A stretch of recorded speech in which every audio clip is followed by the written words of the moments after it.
اعوذ باللہ من الشیطان الرجیم بسم اللہ الرحمن الرحیم وبہ نستعین وہو خیر المعین۔ بات ہماری قضاء اور قدر کے عنوان سے جاری تھی، اور یہ 7واں درس مقدماتی عنوان سے آج بیان ہوگا، اور اصل بات انشاءاللہ بعد میں اگر فرصت ہوئی تو اس کو مکمل کریں گے۔ عرض کیا تھا کہ خدا نے قضاء اور قدر کی دنیا میں جو نظام خلق کیا، اس نظام کا نام رکھا نظام احسن، اور نظام احسن کی علامت یہ ہے کہ یہ نظام اسباب اور مسببات کا ہے، علل و معالیل کا ہے۔ کوئی چیز بھی اس کائنات کے اندر بغیر سبب کے وقوع پذیر نہیں ہوگی، اور کوئی چیز بغیر علت کے وجود میں نہیں آئے گی۔ لہذا جو ہم رائے طور پہ کلمہ استعمال کرتے ہیں اتفاق یہ ہو گیا جی، اتفاقاً یہ ہو گیا، نہ، اس کا کوئی تصور نہیں ہے اسلامی دنیا میں۔ اتفاق کا معنی، اتفاق یعنی کوئی چیز بغیر علت کے وجود میں آ جائے، بغیر سبب کے وجود میں آ جائے، ممکن نہیں ہے۔ پس نظام علت اور معلول کا ہے، اسی لیے نظام احسن ہے۔ اب اللہ ان یجری الامور الا باسبابها، اصل قانون الہی ہے کہ خدا نے ممنوع قرار دیا ہے کہ امور کو بغیر سبب اور بغیر علت کے وجود دے۔ ممکن ہی نہیں ہے کہ کوئی چیز بغیر علت کے وجود میں آئے۔ وہ بس پورا نظام علت اور معلول کا ہے۔ عزت علت چاہیے، ذلت علت چاہیے، ثروت علت چاہیے، غربت علت چاہیے، فقر، غنا، ہر چیز جس کا بھی آپ تصور کریں، ہر چیز کے پیچھے ایک سبب اور ایک علت کار فرما ہے۔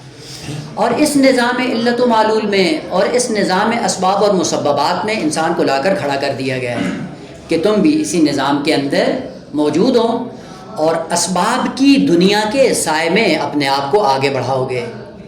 اور اس نظام اسباب اور مسببات نے جو طرہ امتیاز ہے انسان کے پاس، وہ یہ ہے کہ خالق کائنات نے اس کو ارادے جیسی، اختیار جیسی نعمت دی ہے کہ جو اختیار بقیہ کائنات میں کسی کے پاس نہیں ہے۔ مثلا اگر درخت ہے، وہ نشو و نما کر رہا ہے، تو اس کو یہ مشکل پیش نہیں آتی کہ میں اپنی شاخیں کہاں پھیلاؤں، اپنی جڑیں کہاں لے کے جاؤں، نہ، اس کے سامنے کوئی دو راستے نہیں ہے کہ ان میں سے اس کو انتخاب کرنا ہو کہ میں اس راستے پہ چلوں اور اس راستے کو چھوڑ دوں۔ لیکن نہ، اس نظام اسباب اور مسببات کی دنیا میں انسان کو خالق کائنات نے ایک نعمت دی، جس نعمت کا نام رکھا ارادہ اور اختیار۔ اسی لیے خالق کائنات نے فرمایا انا عرضنا الامانۃ علی السماوات والارض والجبال فابین ان یحملنها، کہ ہم نے پوری کائنات سے کہا کہ آپ ہماری امانت کو اٹھا سکتے ہو، تو پوری کائنات نے انکار کر دیا کہ نہ، ہم آپ کی امانت نہیں اٹھا سکتے۔ فحملها الانسان، انسان آگے بڑھا اور اس نے جا کر اس امانت کو اٹھا لیا۔ اب وہ ظاہر سی بات ہے، امانت کے مصادیق کیا ہیں؟ وہ مصادیق کے طور پہ بعض تفاسیر کے عنوان سے بہت سے مطالب ذکر ہوئے ہیں۔ مثلا بعضوں نے کہا اس امانت سے مراد ولایت ہے، بعضوں نے کہا اس سے مراد دین ہے، بعضوں نے کہا اس سے مراد شریعت ہے، بعضوں نے کہا اس سے مراد خوب دو چار کی طرح ہے کہ آپ دیکھو کہ وہ چیز جو فقط انسان کے پاس ہو اور بقیہ کائنات میں سے کسی کے پاس نہ ہو، وہیں سے پتہ چل جائے گا امانت سے مراد یہ ہے۔ اور جب ہم پوری کائنات کا جائزہ لیتے ہیں تو اس سے پتہ چلتا ہے کہ پوری کائنات میں کسی کے پاس اختیار نہیں، حتیٰ ملائکہ کے سامنے بھی کوئی اختیار نہیں ہے۔ ایک ہی راستہ ہے جس راستے پہ ان کو لگا دیا گیا، چل رہے ہیں۔ حیوانات کے سامنے دو راستے ہیں، ایک ہی راستہ ہے۔ بس کائنات میں جب ہم دیکھتے ہیں تو ایک ایسی چیز جو پوری کائنات میں ہمیں کہیں پہ نظر نہیں آتی، انسان میں نظر آتی ہے، اور وہ کون سی چیز ہے؟ ارادہ اور اختیار ہے۔ بس پتہ چلتا ہے کہ مصداق اتم اس امانت کا کیا چیز ہے؟ ارادہ اور اختیار ہے۔ یعنی ارادہ اور اختیار دے کر اس نظام اسباب اور مسببات میں انسان کو لا کر کھڑا کر دیا گیا۔ یہاں سے عرض کیا تھا کہ اس ارادے اور اختیار کو خطرات لائق ہیں، اور خطرات کون سے ہیں؟ آیت کے آخر میں ذکر کر دیا کہ ظلم و جہول ہونا اس ارادے کے ساتھ سازگار نہیں ہے، منافات رکھتا ہے۔ یعنی اگر اختیار بھی ہے، ارادہ بھی ہے، اور اگر یہ انسان امانت دار بننا چاہتا ہے تو نہ یہ ظالم ہو اور نہ ہی جاہل ہو۔ خوب، ظالم اور جاہل کی ضد کیا ہے؟ عادل و عالم ہو. بس عدالت اور علم یہ دو ایسی چیزیں ہیں کہ جو انسان مرید اور انسان مختار کے پاس ہونی چاہیے. یہاں سے بعض کا رخ اس بات پر مڑ گیا تھا کہ یہ پھر عدالت کیا ہے. عرض کیا تھا کہ ایک عدالت ہے فقہی اور دوسری عدالت ہے اخلاقی اور تیسری عدالت ہے اعتقادی. ابھی ہم دوسری میں بحث کر رہے تھے اور اس کا ایک شعبہ بیان کیا تھا کہ ابتدائی خلقت انسان پہ اگر نگاہ دوڑائی جائے تو انسان کے اندر بعض خصوصیات خالق کائنات نے رکھی ہیں. ان خصوصیات میں سے ایک یہ تھی کہ انسان کے اندر قوت جاذبہ رکھی ہے اور یہ قوت جاذبہ انسان کے سامنے جو رکھی ہے تو اس کے پیچھے اختیار بھی کار فرما ہے. اور یہی قوت جاذبہ حیوانات کے اندر بھی ہے لیکن پیچھے اختیار نہیں ہے, پیچھے ارادہ نہیں ہے. مثلا حیوان کو جب بھوک لگتی ہے تو کھاتا یا نہیں کھاتا ہے, لیکن کھانے کے لیے اس کے سامنے دو راستے نہیں ہوتے ہیں کہ حلال کھاؤں یا حرام کھاؤں, نہ یہ تمیز نہیں اس کے اندر. اور یہ جاذبہ خود نباتات کی دنیا میں بھی موجود ہے لیکن وہاں پہ بھی ارادہ اور اختیار. یہ انسان ہے کہ جس کو خدا نے جاذبہ بھی دیا ہے اور جاذبے کے ساتھ ساتھ عقل جیسی نعمت بھی دی ہے کہ انتخاب کرو کہ جس کو جذب کرنا ہے پہلے یہ دیکھو کہ تمہارے لیے مفید ہے یا نہیں ہے. اور عرض کیا تھا کہ ابتدائی خلقت میں پہلی نعمت جو خدا کی طرف سے انسان کو ملتی ہے وہ قوت جاذبہ ہے.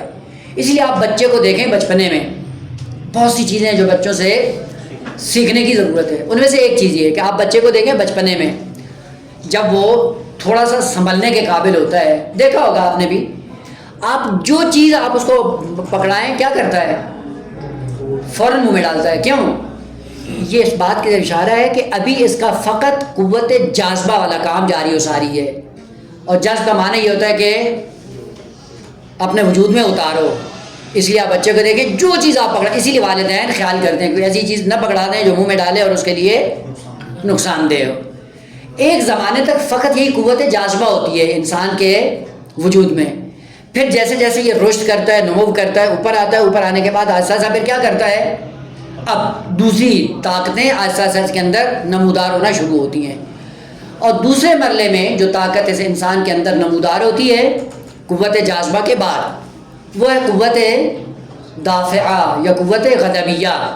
ایک زمانے میں آپ دیکھیں بچہ کوئی ایکشن نہیں دکھاتا ہے, غصے کا اظہار نہیں کرتا ہے. اس سے پتہ چلتا ہے کہ ایک زمانے کا فقط اس کا کام ہے جذب کرنا, اور ایک زمانے کے بعد آ کر آہستہ آہستہ اظہار غصہ کرتا ہے.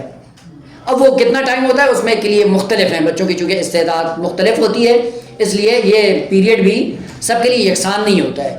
لیکن یہ مسلم ہے کہ قوت جاذبہ کے بعد قوت دافعہ یا جس کو علم اخلاق میں قوت غضبیہ کہا جاتا ہے یہ انسان کے اندر نمودار ہوتی ہے. خوب یہ کیوں ہوتی ہے؟ خوب اس کے پیچھے بھی فلسفہ بقائے نسل انسانی ہے. یعنی انسان اپنے آپ کو کبھی بھی باقی نہیں رکھ سکتا جب یہ قوت مر جائے یا یہ نہ ہو. اور قوت دافعہ یا قوت غضبیہ کیا ہے؟ انسان کی بقا کو محفوظ رکھنے کے لیے ایک دفاعی اہتمام کیا ہے خدا نے. یہی دفاعی نظام جو انسان کی بقا کے لیے خدا نے اس کے وجود کے اندر رکھا ہے اس کا دوسرا رکن قوت دافعہ ہے, قوت غضبیہ ہے. اور غصے کے عالم میں کرتا کیا ہے انسان؟ بعض چیزوں سے نفرت کا اظہار کرتا ہے. یہ کیوں کر رہا ہے؟ چونکہ اپنے ذام میں اس کو یہ لگتا ہے کہ میرے لیے خطرہ ہے اور اس خطرے سے بچنے کے لیے پھر کیا کرتا ہے؟ اپنا دفاع کرتا ہے, بھاگتا ہے, فرار کرتا ہے. اور آپ دیکھ لیں کہ جن بچوں کے اندر یہ قوت دفاع نہیں ہوتی اور ان کے اندر اعمال جو سرزادے ہوتے ہیں وہ ایسے نہیں ہوتے ہیں جو ان کی بقا کے لیے ہوں. مثلا ان میں آپ ایک جا کر دیکھیں دیوانہ, پاگل, غور کیا کریں. پاگل دیوانہ کبھی بھی اپنے آپ کو خطرات سے بچاتا کیوں نہیں بچاتا ہے؟ چونکہ قوت دافعہ وہاں پہ کام نہیں کر رہی ہوتی ہے. چونکہ کام نہیں کر رہی ہوتی ہے اس لیے اس کو نہیں پتہ چلتا کہ یہ خطرہ ہے میرے لیے, یہ نقصان دہ ہے, یہ کچھ بھی نہیں کرتا. بس یہاں سے پتہ چلتا ہے کہ قوت دافعہ انسان کی مر گئی ہے یا بجھ گئی ہے یا ختم ہو گئی ہے. بس قوت دافعہ یا قوت غضبیہ یہ کیا ہوتی ہے؟ یہ بھی خدا نے نعمت کے طور پر اس انسان کے اندر رکھی ہے. بس اس سے چیزیں جو وجود میں آتی ہیں وہ کیا ہوتی ہیں؟ پہلی چیز جس سے نمودار ہوتی ہے اس کو کہتے ہیں آپ عربی میں غصہ. ہوتا یا نہیں ہوتا؟ انسان کو غصہ آتا ہے یا نہیں آتا ہے؟ یہ کہاں سے وجود میں آتا ہے؟ یہ قوت غضبیہ کا شاہکار ہے. یعنی غصے کا بھی پیچھے ایک سبب ہے, اس سبب سے یہ مسبب وجود میں آتا ہے. اور چونکہ یہ غضب جب اپنا میدان عمل میں یہ طاقت اترتی ہے تو غصے کی صورت میں ظاہر ہوتی ہے۔ اب یہ جو قوت غضبیہ کام کرتی ہے اس کے بھی 3 حالتیں ہیں، کبھی افراط، کبھی تفریط اور کبھی اعتدال میں آنا روی۔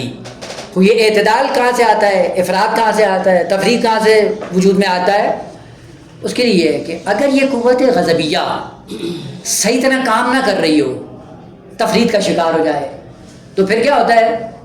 انسان آہستہ آہستہ اس قوت اور اس طاقت سے انحطاط کر جاتا ہے اور وہ قوت کام نہیں کرتی ہے۔ وہ کیسے پتہ چلے گا؟ معاشرے میں دیکھ لیں آپ جا کر، بعض لوگ آپ نے دیکھے ہوں گے ایسے ہوتے ہیں جو قوت غضبیہ میں حالت تفریط کا شکار ہو جاتے ہیں، اور حالت تفریط کا جب شکار ہوتے ہیں ان کو غصہ آتا ہی نہیں ہے۔ آپ ان کی ماں بہن ایک کرتے ہیں وہ غصہ ہوا چلا جاتا ہے، ہوتا ہی نہیں ہوتا۔ تو یہ کیا ہے؟ یہ کیوں اتنا بے غیرت ہو گیا؟ کیونکہ پیچھے قوت غضبیہ کام نہیں کر رہی ہے۔ اسی لیے پھر وہ انسان کیا کہتا ہے؟ یار اس کو چھوڑو، تو ہے ہی بے غیرت، اصل میں اس کے اندر کوئی دوست نہیں، وہ ٹس سے مس ہی نہیں ہوتا ہے۔ اس سے پتہ چلتا ہے کہ قوت غضبیہ تفریط کا شکار ہو گئی ہے۔ اور بعضوں کے اندر یہ قوت افراد کے عالم میں چلی جاتی ہے۔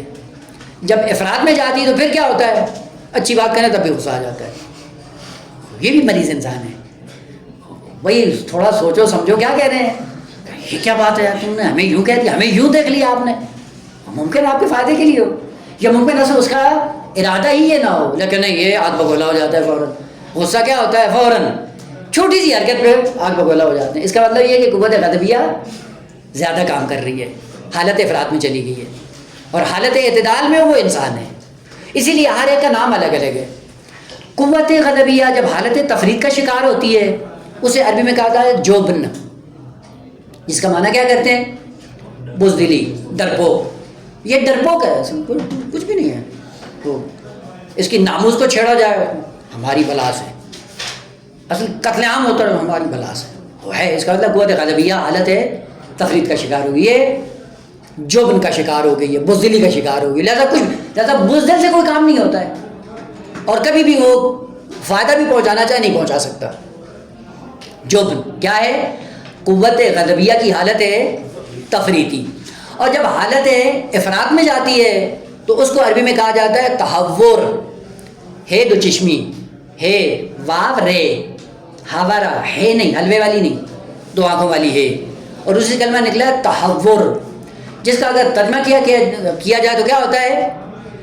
بے باک۔ بے باک کیا ہے؟ صفت مذمومہ ہے انسان کی۔ بے باک کیا ہے؟ جہاں پہ عقل انسانی کام نہیں کرتی، ہر چیز پہ غصہ آ جاتا ہے انسان کو۔ اور افسوس کی بات یہ ہے کہ آپ جا کر دیکھیں، خصوصاً معاشروں میں یا قوم میں جا کر ان کے علمی اور شعور کی سطح کو پہچاننا چاہیں تو وہاں سے پتہ چل جاتا ہے کہ یہ قوم کس سطح پہ کھڑی ہے۔ وہ ہوتے ہیں پاکستان کے اندر بھی، وقیہ ممالک میں بھی، تو جب انتخابات ہوتے ہیں تو انتخابات کے لیے جب کینڈیڈیٹ کھڑا ہوتا ہے تو اشتہاروں پہ اس کے لیے فضائل لکھے جاتے ہیں، بڑا بے باک آدمی ہے، وہ فضیلت کے طور پہ ذکر کر رہے ہوتے ہیں، جبکہ یہ رذیلت ہے انسان کے لیے۔ بے باک کا کیا مطلب ہے؟ یعنی ہر چیز پہ سب کے ساتھ اس نے پنگا لیا ہوا ہے، بے باک آدمی، اس کو اصل میں ہے ہی نہیں، یہ احساس ہی نہیں ہے۔ وہ یہ کیا ہے؟ یہ بھی مقام انسانیت سے گرا ہوا انسان ہے۔ وہ پھر حالت اعتدالی کیا ہے؟ معیار۔ کیسے پتہ چلے کہ یہ قوت غضبیہ حالت اعتدال میں ہے؟ اس لیے اسلام نے کہا ہے کہ بعض موارد ایسے ہیں جہاں پہ غصہ آنا چاہیے وہاں پہ آنا چاہیے، اور جہاں پہ اس پہ کنٹرول ہونا چاہیے وہاں پہ کنٹرول ہونا چاہیے۔ اگر یہ حالت انسان نے اپنے اندر پیدا کر لی تو یہ معتدل انسان ہے، یہ امین انسان ہے۔ معتدل یعنی حالت اعتدال میں، کیا مطلب؟ اور اسی حالت اعتدالی کو علم اخلاق میں شجاعت کہا جاتا ہے۔ بس شجاعت ایک کمال ہے مقام انسانیت کے لیے، اور یہ وجود میں کہاں سے آتا ہے؟ کہ قوت غضبیہ سے وجود میں آتا ہے۔ اور قوت غضبیہ میں کہاں سے وجود میں آتا ہے؟ کہ اس کے صحیح استعمال سے وجود میں آتا ہے۔ اور صحیح استعمال کیا ہوتا ہے؟ افراط سے بھی پرہیز کریں اور تفریط سے بھی پرہیز کریں۔ جب دونوں سے پرہیز کریں گے اس کے بعد شجاعت وجود میں آئے گی۔ خوب مزید اس کا دائرہ محدود کرنے کے لیے کیا ہو، معصومین نے کہا ہے کہ آپ کی زندگی کے 2 پہلو ہیں، ایک زندگی آپ کی شخصی ہے، فردی زندگی، اور آپ ایک کی زندگی دینی اسلامی شرعی زندگی ہے۔ خود دونوں میں فرق ہونا چاہیے کہ اگر اسلام پہ آنچ آنے لگے آگ بگولا ہو جاؤ، اور اگر ذاتیات کی بات آئے تو تحمل کرو۔ خوب اگر یہ 2 کام کیے آپ شجاع انسان ہو۔ گناہ کی بات آئے اپنے اوپر کنٹرول کر لو، یہ شجاع انسان ہے.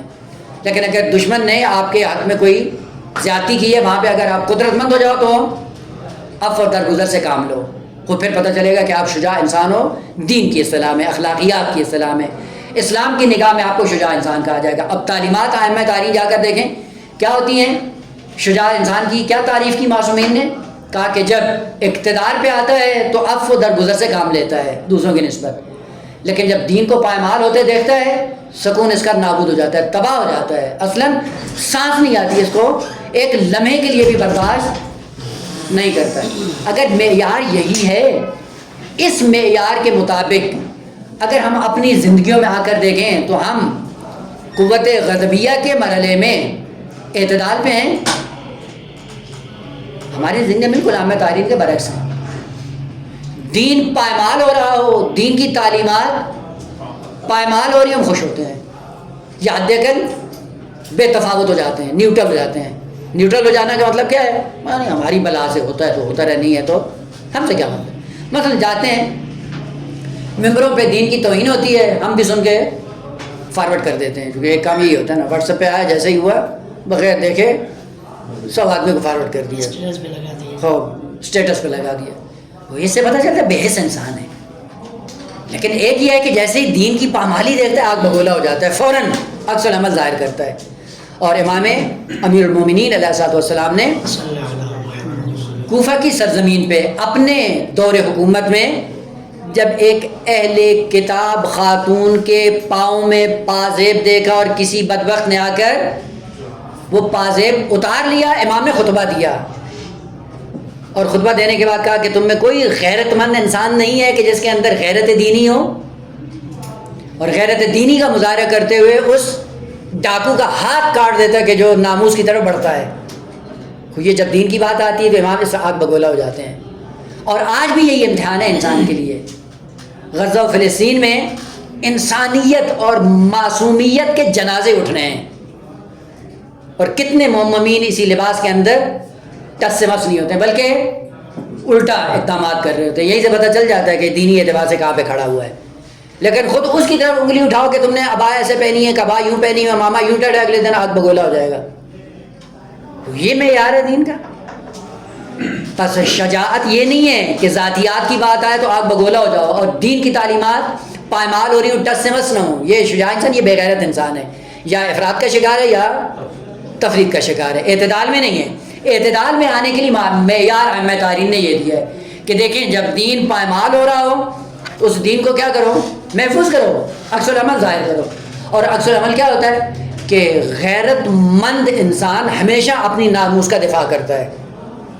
شجاع انسان ہوتا ہی وہ ہے جو ناموس کا دفاع کرے. جو ناموس کا دفاع کرنے کے قابل نہیں ہے، یہ جانور اور بے غیرت میں کوئی فرق نہیں ہے. یہ بے غیرت ایسا جانور ہے جس کے اندر انسانی اقدار ذرہ برابر نہیں ہے. اب ناموس کیا ہوتی ہے؟ دو کلمے بیٹا، ناموس اور آبرو. یہ دو کلمے ہیں جو روایت کے اندر یا آیات کے اندر یا قرآن نے بھی ذکر کیا ہے. آبرو کیا ہوتا ہے؟ آبرو وہ احترام کا پہلو ہے جو انسان کی ذات سے مستقیماً وابستہ ہے، اسے کہتے ہیں آبرو.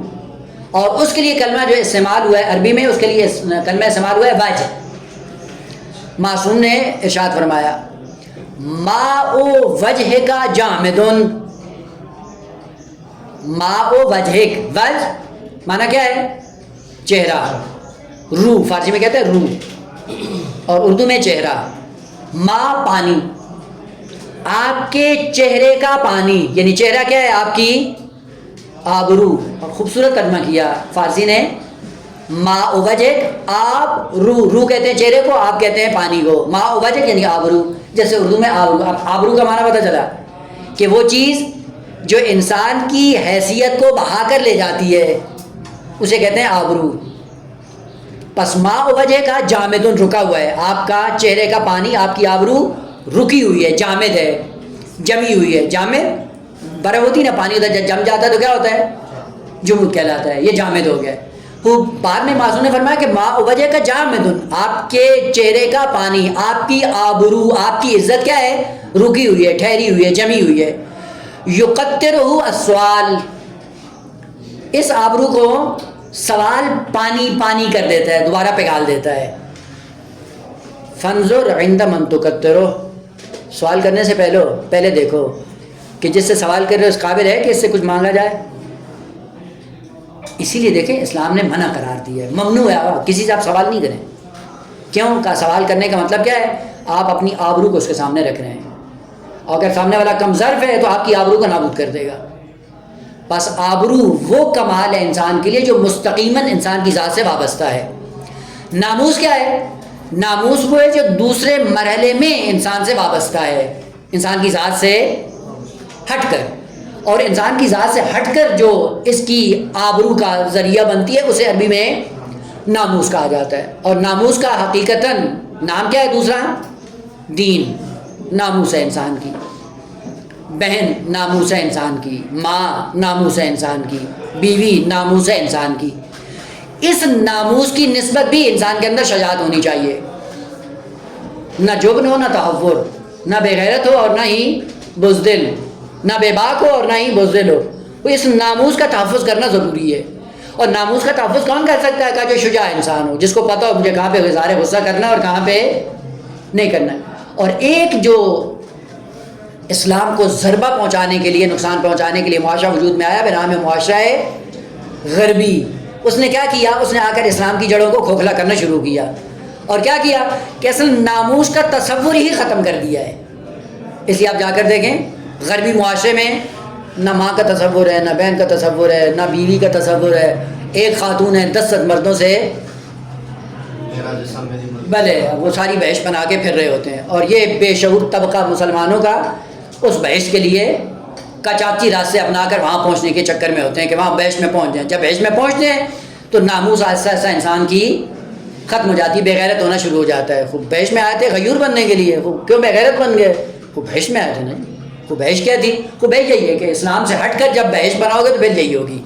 پس ناموس کیا ہے؟ جو انسان سے وابستہ ہے دوسرے مرحلے میں، پہلے مرحلے میں نہیں. پہلے مرحلے میں آبرو، دوسرے مرحلے میں ناموس. اس ناموس کی نسبت انسان کو غیور ہونا چاہیے. اسی لیے غیرت مند انسان کون ہوتا ہے؟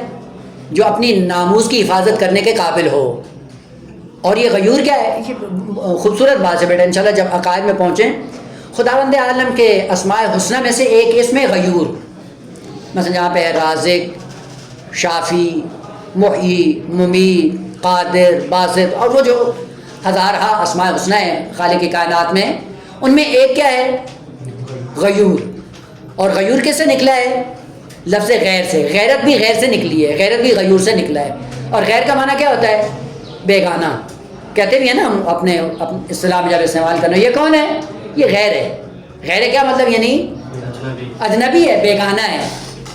اسی سے خدا کا اسم نکلا ہے غیور. اور غیور کیا ہے؟ یعنی بیگانے کے وجود کو اپنی مملکت میں قبول نہیں کرتا ہے. جس کا دوسرا نام کیا ہے؟ شرک. خدا نے کہا کہ سارے گناہ معاف کر دوں گا لیکن شرک کو معاف کیوں؟ شرک میں کیا ہوتا ہے؟ اجنبی کو اٹھا کر خدا کے دائرے میں لا کر کھڑا کر دیتے ہیں، جس سے غیرت ختم ہو جاتی ہے، غیور والا پہلو ختم ہو جاتا ہے. اسی لیے غیرت مند انسان وہ ہوتا ہے کہ جو غیر کے وجود کو اپنے محدودے میں قبول نہ کرے، وہ غیرت مند ہوتا ہے. وہ کس کی نسبت کا؟ ناموس کی نسبت انسان کو غیرت مند ہونا چاہیے. اگر ناموس کا دفاع کرنے کے قابل نہیں ہے تو یہ غیور. اب سب سے بڑی غیرت انسان کی کیا ہے؟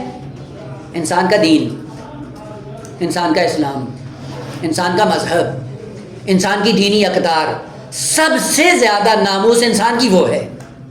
بات بڑے مرحلے میں بہن، ماں، بیٹی یہ ناموس کے دوسرے درجے میں آتی ہے. پہلا درجہ انسان کی ناموس کا دین ہے اس کا. یہ دین اگر ہے اور دین کا تحفظ نہیں ہے تو انسان یہ بے غیرت ہے.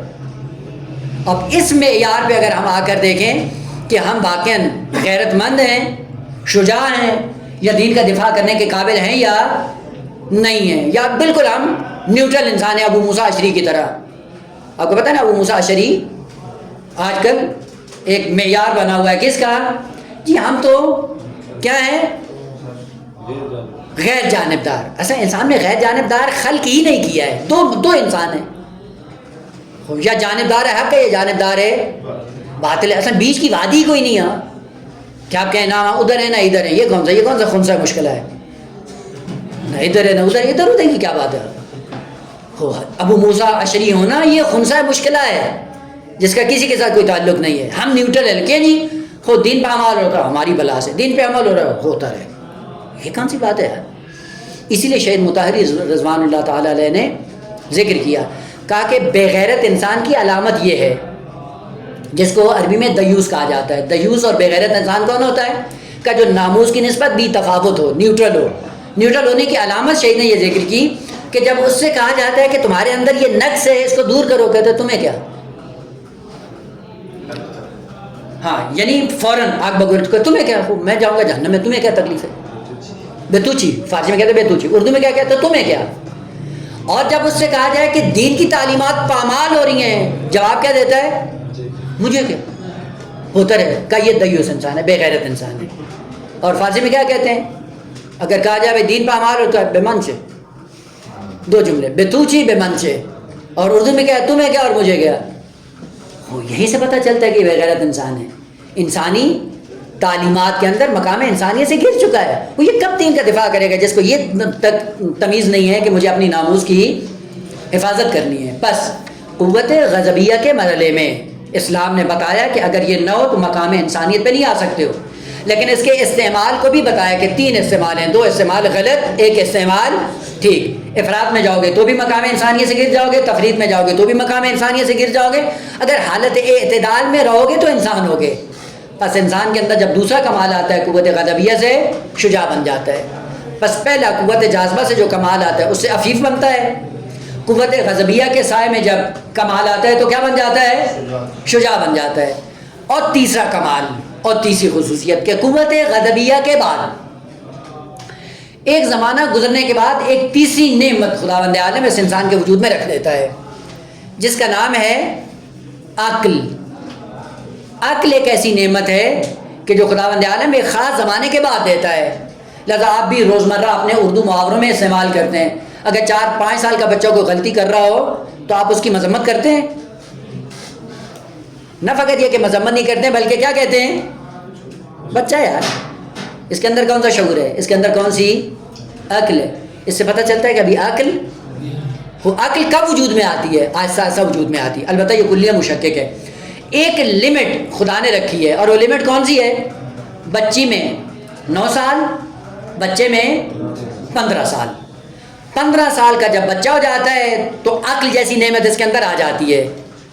اور جب بچی 9 سال کی ہوتی ہے تو یہ نعمت اس انسان کے اندر آ جاتی ہے. بس ایک خاص زمانے میں انسان کے اندر عقل آتی ہے. بیٹا یہاں پہ ایک جملہ معترضہ یہاں پہ عرض کر دوں کہ جو واقعاً انسان کی معرفت کے لیے بہت زیادہ فائدہ مند ہے، اور وہ یہ ہے، اور یہ سمجھنے کی ضرورت ہے کہ انسان کے پاس بھی جسم ہے، بھیڑ بکری کے پاس بھی جسم ہے. وہ بھی کھانا کھاتا ہے، یہ بھی کھانا کھاتا ہے. دونوں کا جسم بڑھتا ہے یا نہیں بڑھتا ہے؟ لیکن ایک ایسی چیز جو ہم مشاہدہ کرتے ہیں وہ کیا ہے کہ حیوانوں میں نظر نہیں آتی، انسان میں نظر آتی ہے.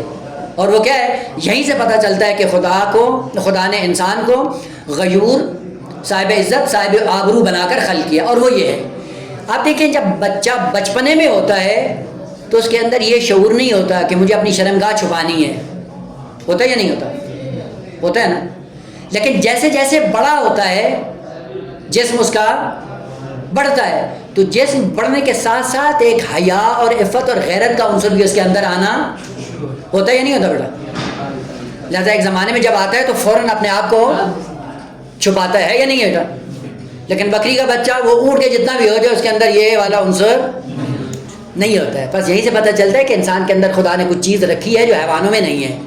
اور وہ کیا ہے کہ انسان کا جب جسم بڑھ رہا ہوتا ہے ساتھ ساتھ روح انسانی بھی بڑھ رہی ہوتی ہے. اور روح انسانی کے بڑھنے کا معیار کیا ہوتا ہے کہ حیا آنا شروع ہو جاتی ہے.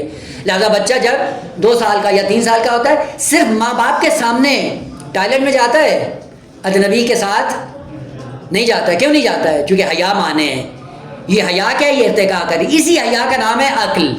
یہ عقل کیا ہے؟ ایک خاص زمانے کے بعد اس بچے کے اندر آنا شروع ہوتی ہے اور پھر یہ اپنے ارتقاء کی طرف جاتی ہے. اور یہیں سے پتہ چل جاتا ہے کہ انسان دوسرے حیوانوں سے جدا ہو جاتا ہے، الگ ہو جاتا ہے. خوب یہ عقل کیا ہے؟ یہ عقل ایک نعمت ہے جس کے استعمال 2 ہیں. ذہن میں رہے، نعمت ایک ہے، استعمال 2 ہے. یعنی 2 عقلیں خدا نے نہیں دی ہیں، عقل ایک ہی دی ہے. استعمال دو ہیں. کبھی کبھی عقل انسان اس کو معلومات اور علم اور معارف کی دنیا میں استعمال کرتا ہے، جس کو کہا جاتا ہے عقل نظری. بس عقل نظری کیا عقلی ہے، لیکن اس کا جب کام ہوتا ہے، استعمال ہوتا ہے، کہاں پہ استعمال کرتا ہے؟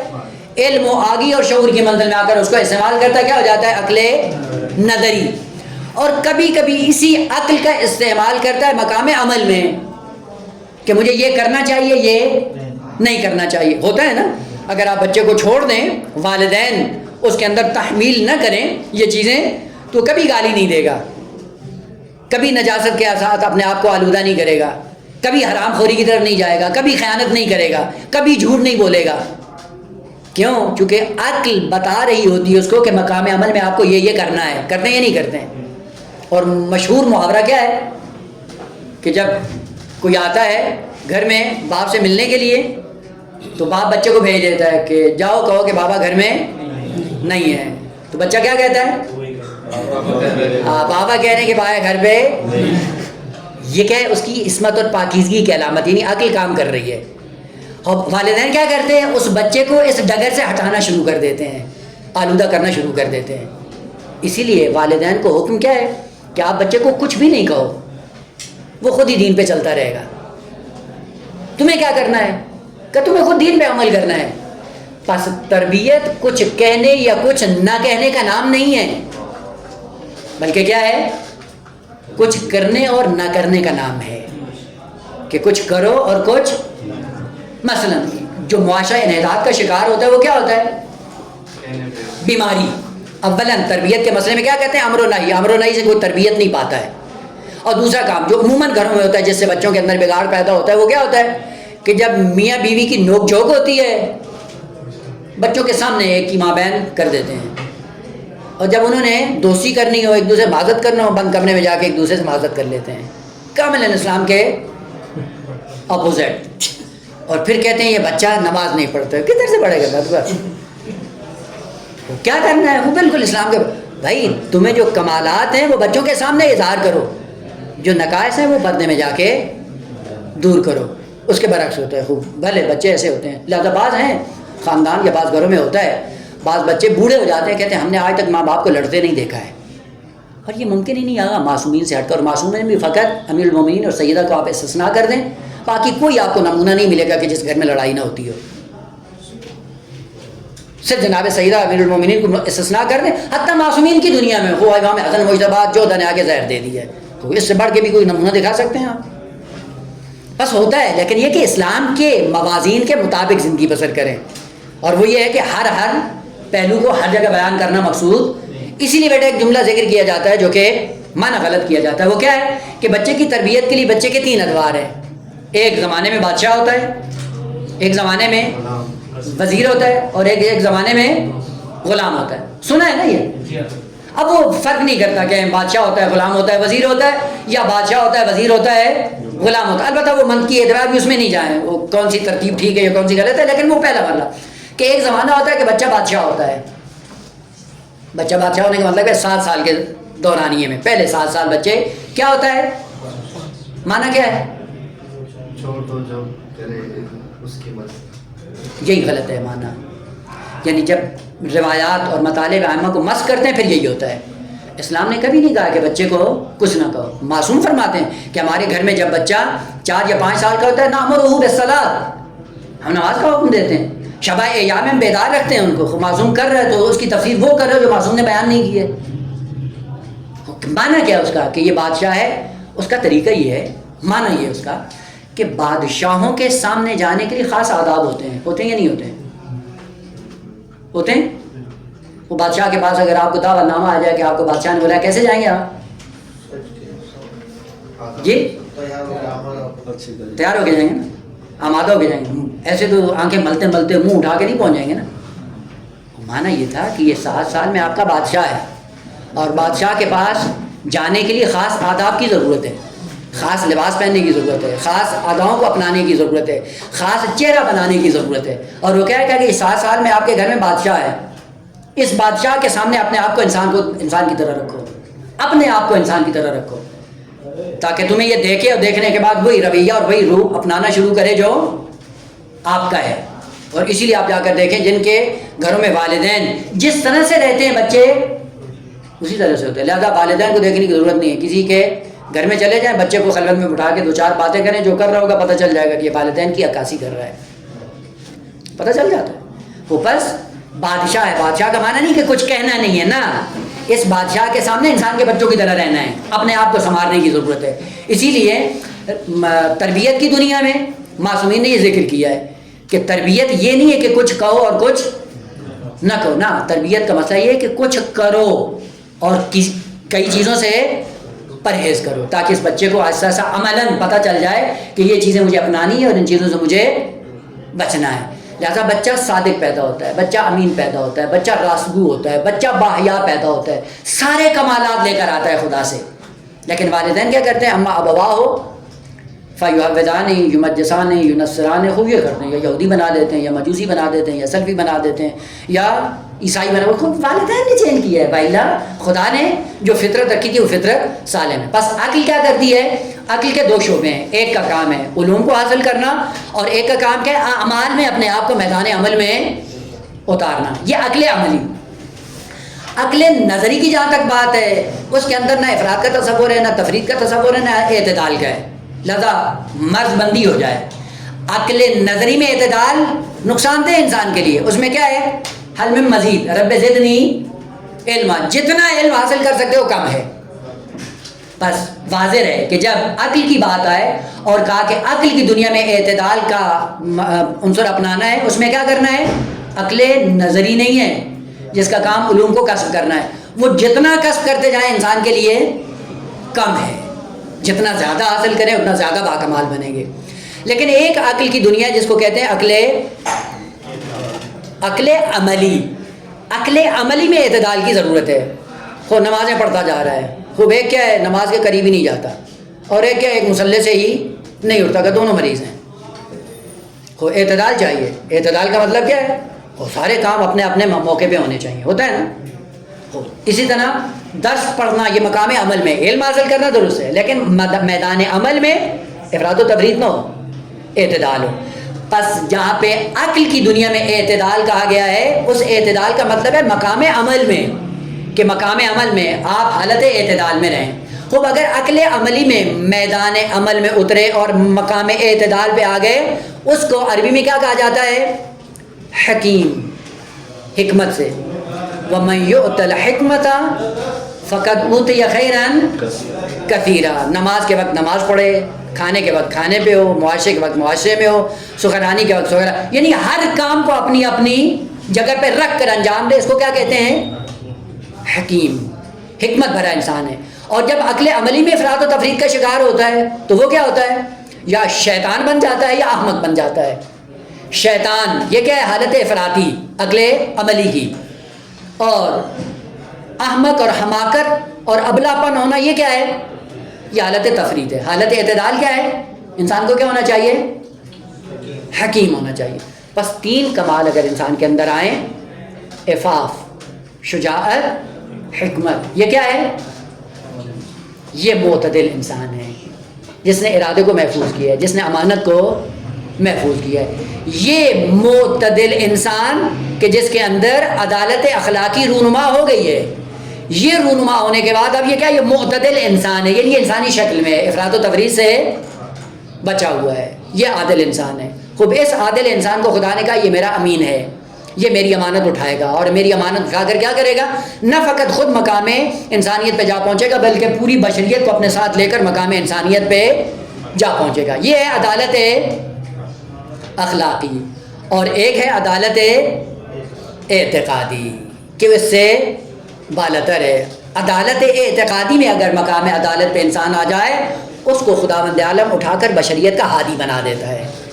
اب وہ بات انشاءاللہ جاری ہے کہ اگر فرصت ہوئی تو بعد میں اس کی اشارہ کریں گے کہ عدالت اعتقادی کے سائے میں حجج الہی نمایاں ہوتی ہیں, اولیاء الہی وجود میں آتے ہیں, انبیاء کرام بنتے ہیں, ائمہ بنتے ہیں, رسل بنتے ہیں, اور رسل بننے کے بعد, امام بننے کے بعد, انبیاء بننے کے بعد پوری بشریت بھٹکی ہوئی اپنے ساتھ لے کر ان کو مقام اعتدال پہ لا کر کھڑا کرتے ہیں. اور مقام اعتدال پہ فقط نہیں بلکہ وہاں سے ان کو لقاء اللہ اور قرب الہی کی طرف لے کر گامزن ہو جاتے ہیں. اس لیے وہ امام کہلاتے ہیں، پیشوا کہلاتے ہیں، نبی کہلاتے ہیں، حجج الہی کہلاتی ہیں، اور پوری بشریت کو حکم ہوتا ہے تم ان کے تابع رہ کر اپنے آپ کو مقام انسانیت تک جا پہنچاؤ.